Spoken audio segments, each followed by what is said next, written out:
kababayan. Tayo ngayon sa LTO. Yan po ay mag-inquire tayo ng lisensya para kay Cristo. Malaw natin sa lisensya. So, ngayon po mga kalingap, expire na po yung lisensya ko. Wait po. Ay, yung ano pala, yung papers ko po, yung sa ano ko, yung sa motor ko, yung ano yan? ORCR po. So, kailangan natin mag-renew po para sa ORCR natin para hindi tayo mahuli. Pag mahuli tayo ng LTO po, delikado, mas lalo magka-problema tayo. Ma-impound pa yung motor, bro, no? Ayaw, matitikitan tayo. At siyempre, pag matitikitan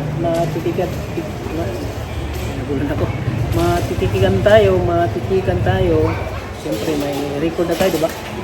May record na po tayo sa LTO. Kuha tayo kasi expire na po yung ORCR natin. Masama pa tayo. Ito na po yung... Huwag mong iwag kasi sila. ORCR po. So dito rin natin nasan si Krista, ano? Pag maglisensya siya. Ikaw may lisensya ka na? Wala pa, mag-exam ako. Huwag ka na mag-exam, doon ka na sa tigaon. Po, hindi po nag-aalam si Tata. Na-expire na po yung Expire na po kasi ORCR niya. Importante po yung sa paggagamit niya ng motor. Sa sunod si Krista na itong ikunan natin ng lisensya. Tama. Kasi nga nangangarap si Krista na mag-drive din balang araw. Pinadrive ko nga siyang e-bike, natuto agad. Yeah. Yeah. Kaso parang robot pag nagmaniho ay hindi nalingon sa kaliwat kanan. Yes. Tara na. At sa miss namin yung ganito na sama-sama tayo. Ha? Ngayon lang? Kaya nga nakakabit kasi yung So yan po. Dito po kami sa LTO.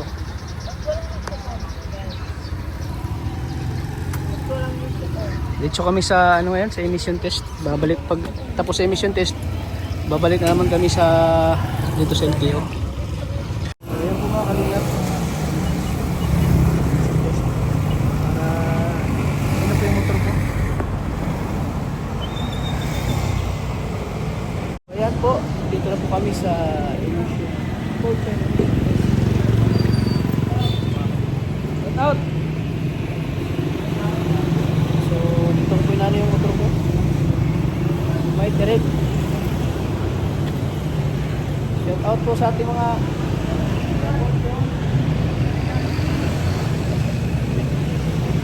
kaya po mga kalinga. So mamaya babalik kami sa LTO para yan po yung ORCR. Final na po sa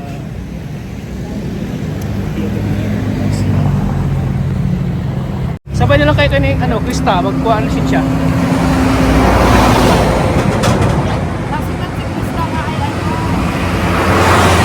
Kaso pwede ba siya magkuha? Minor pa siya?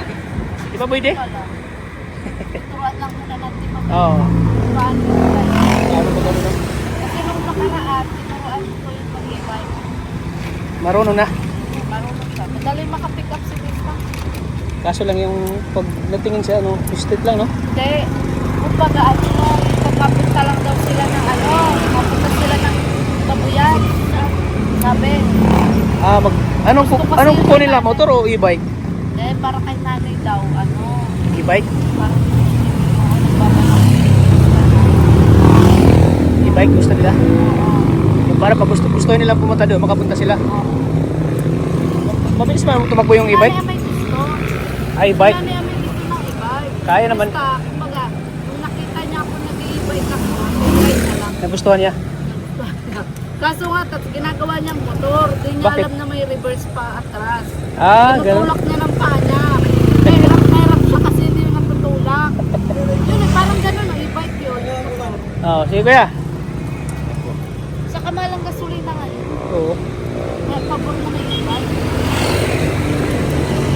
Ikaw, tapos hindi ka pa ba-apektado ng mahal ng gasolina. Ha? Hindi ka pa ba-apektado ng mahal ng gasolina. Well, di man ako pintado. Nagmotor man lang baga ako. Kaya hindi mo man ako kumuha ng sasakyan eh. So, Di, gasolina mas- ka pa rin. Pero mas magastos yung sasakyan. Marami. Mas makakatipid talaga ang motor. kaysa sa sasakyan. Tayin ko na lang na bumalik sa normal yung mundo. Bago ko magkuha ng kasi yun din, mawawala din yung gira na yan. Ngayon lang yan. Kasi, kaya nagtagal po doon ng 6 na buwan sa Sanggera. Dahil paghirap ang Pilipinas. Mulubi tayo nito. Kaya dapat magsikap tayo sa sa vlog. Lalo pag mawawala ang YouTube. Huwag ka naman tamad. Kaya mo mawala. Tumabig bilang pag nakapagod bilang. Tumubig ka dyan. Sayang ka. Pero mawawala din yung gira niyan. Ha? Ano naman sabi, malapit ang birthday ni Krista? Tsaka malapit ang birthday ni Krista, no? Wala pa nga eh. 10 baka. Wala akong naisip. 7 baka. Wala nga pang baka eh. Pero kasi niya na kay Krista na ngayon eh. Oo. Baka. Bago pa. Tayo dati si Krista yung naghirap. Ngayon tayo na naghirap. Baliktad na. Pero okay naman at masaya tayo sa ng bata na narating niya. Yes. Ganyan talagang buhay, minsan nasa ibabaw tayo, minsan nasa taas. Ang gawin na natin, sipagan na natin, huwag tayong titigil. Tama. Huwag tayong susuko. Huwag tayong panghinaan ng loob. Masaya nga kami para sa'yo kasi magkakaroon kami na isang sila yung talent ka din. Sana nga Ang dami kayang nag-admire kay Elera. May nag-mine nga as para sa kanya sa Velvet Box kagabi. Kay Lyra? Oo, doon sa, di ba nag-live si Krista Oo. kagabi. May nag-mine para kay, Kay Lyra? Meron? ano daw yung, parang jewelry, galing kay Tita Elizabeth Mendoza. Uy, grabe. Good news yan, no? Magandang balita yan, ha? Si Lyra, no? Parang malayo din mararating nun ka. Oo. Pag nakuha yun ni makuha yun ni Rab, sisikat yun. Sisikat yun. Pero Tats, anong masasabi mo dun sa sa nakaraan prank? Ano? Grabe talaga. Anong masasabi mo? Yung totoo, nagalit ka ba? Nalungkot ka ba? Naiyak Hindi ka ako ba? nagalit. Nalungkot ako kasi hindi pa kasi napabahayan ng Krista. Oo. Tapos biglaan baga anniversary pa sa bakit sa pa ni Krista anniversary pa sa buwan niya sa Malinaw Oo. pa yung panin ko yung baga sinabay pa yung pagpaalam niya na wala ng love team. Siyempre masakit para sa atin na mawala yung love team. Oo. Siyempre marami na pinagsamahan. Dito na buo ang pangarap nila eh. Yes. Dito na buo ang pangarap nila sa Miss Chris. Pero natawa ko dito kay natawa kay Tata, sabi niya, ang dami pa tayo travel. Nangamba ka ba? Siyempre marami pang travel na mga mangyari, di ba? Yes. Sa ibang lugar, sa ibang bansa, di ba? Kaya nakakapanghinayang ko. Tats, parang may nagbabalak ngang pasamahin ng Mikris sa Davao. Sino? Ha? Sana makasama? Parang may nagbanggit lang. Kung sakali sa tingin mo, papayag ba si Kalinga Prab? Kung may mag-sponsor. May nag-a-attempt nga na mag-sponsor. Kaso ang tanong nga, kung papayag daw si Kalinga Prab na isama ang Mikris sa Davao. Sana makasama. Sa Davao. Sana nga. Kasi maganda kasama yung di ba Davao. kasi Tatay Jonel? Oo. Kasama ni Kuya Bal. Kaso sa Nagsabi June pa sila eh. sa June pa? Ay, may pasok na sa June. Oo. May pasok na sa June. Ano yung kasi Rab? Baka pwede. Akala ko ngayong April yun. April 28.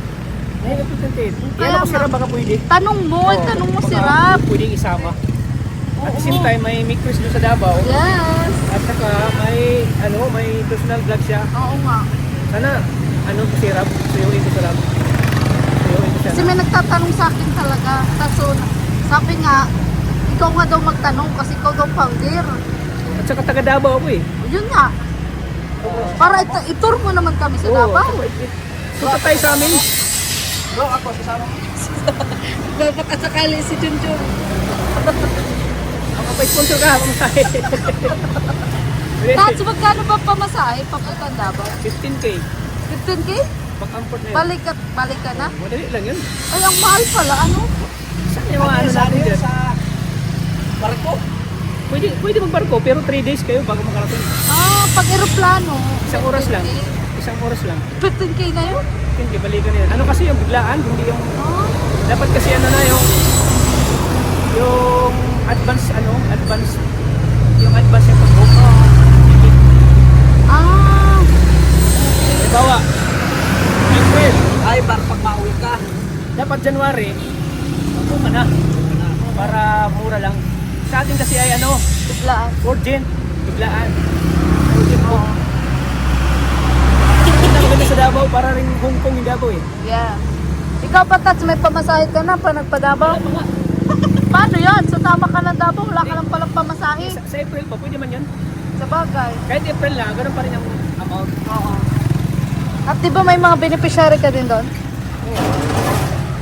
Kung ano yan sila sa kanila Kalinga Prab na aeroplano, ganun din yung sa atin. Isahan lang. Yes. Maghintay pa ako ng Bro, babalik kami si Paco Girl. O, si Paco girl. Daming mga gandang ano doon. Oo. Daming mga gandang tanawin doon. Sana makasama mo. Sana nga makasama ang Chris. Ay, anong gusto niya ni Rob? Oo, tanongin mo. Sabi ko, Jake, may mag-sponsor kasi sa Yes. yung kasi ano, si Rob. Yes. Yun. Sana nga si Yumi Chris in Davao. Nagadabaw ko eh. Yes. Sana nga. Sana ngayon, anong Davao mo ba? Ang motor lang ako, bro. Ang motor. Pwede naman, bailan mo. Anong araw kaya mo? Yan ako susurusog ng mga ano, kaysa matno. Kaya yan, bailan? Oo. Di. Mahirap. Kaya yan.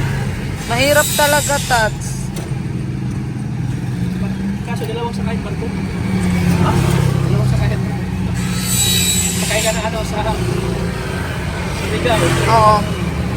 Hassle. Ayan po mga kalingap. Yan, hintayin po namin yung result. Mayroon na tayong ano, LTO.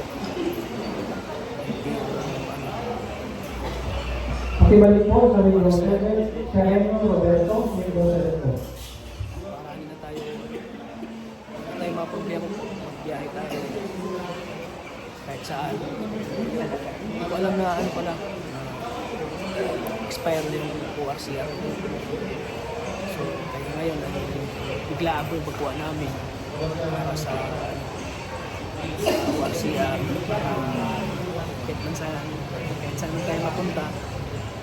So, hindi tayo kakabahan ng mga police checkpoint. Mga checkpoint po na nilaanan natin. So, hindi po tayo mahamba o kakabahan po kasi kompleto po tayo ang register po yung motor natin sa ORCR po. Kaya ngayon po, hintayin na po namin po ORCR po. Dito na po yung LTO natin. Ano bro, makaka-long distance na tayo. Registrado na. Ayan, registrado na guys. Ang ano naman, ang expert niya, next year, Next year na naman? 2027. Taon-taon kasi yan. Yung CR, hindi yung Hindi na, ito lang na-expire. yung CR pala, hindi na-expire yun. Ah. Ang UR lang pala. Ganito talaga siya, black and white. Ayan. Hindi ko na alam pala na expire na pala. Hindi ka napapara. Oo nga. Hindi rin ako napapara ng mga pulis eh. Yung may mga checkpoint dyan. Bakit kaya? Hindi ko na pinapara. Hindi naman kasi yan, may pinipili. Ah. Nakita kasi laging sticker oh. Kuya Bahal. Kanina parang kilala pa ka ng mga pulis yan. Na Kuya Bahal. Panalo pa yung matagal. 3 years pa yun. Ito kasi salamat. 3 years noon. Natapos pa lang ngayon. Ah, oo. Kumbaga, 3 taon na ito sa iyo. Oo. Expire ang ano na. Hindi ko na alam. Nagbibiya ako ng malayo yung ano ko pala. Expire ang OR ko. Bibiya na. Sana yung CR natin? Alin? Yung CR. Tingin na lang natin. Ah, oo. Tapos si Xerox. Kasi pinapasa yan dyan. Tapos si Xerox natin. Oo, Xerox na lang natin. Pinapasa kasi. Sa kanila na kasi yun. Ah, sa kanila na. Oo, sa kanila. Kumbaga, yung expired mo na sa kanila no, siya yung bago. Ah, So next year na naman, ito na naman ipapaano mo. Papasa na naman yan. kada isang taon lang pala.